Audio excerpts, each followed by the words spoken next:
أهلاً يا ماما من جديد طفلي هاي نيد.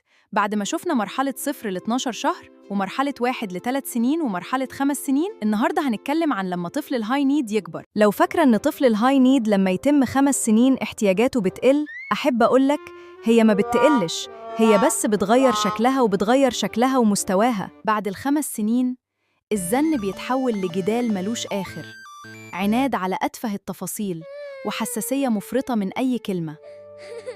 بتلاقيه طفل ذكي ومبدع جدا، بس مشاعره دايما أوفر وجهازه العصبي حساس. عشان تكسبيه طبقي 3 قواعد دون. أولاً، من أوامر لاختيارات. الطفل ده بيموت في السيطرة. بدل قوم البس يلا، قولي هتلبس التيشيرت الأزرق ولا الأحمر؟ حسسيه إنه هو اللي سايق. ثانياً، افصلي السلوك عن المشاعر. لما ينفجر عشان لعبته اتكسرت، لازم الأول تستوعبي إحساسه. قوليله أنا عارفة إنك زعلان ومن حقك تضايق، بس مش من حقك تكسر أو تصرخ. اقبلي شعوره وحجمي تصرفه. ثالثاً، محتاج 15 دقيقة يومياً وقت خاص ليكي من غير موبايل ومن غير توجيهات. سيبيه هو اللي يقود اللعب.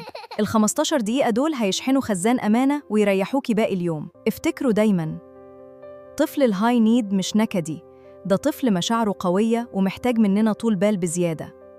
ما تنسوش اللايك والسبسكرايب والشير عشان ننزل المرحلة الجاية. ابني المراهق هاي نيد.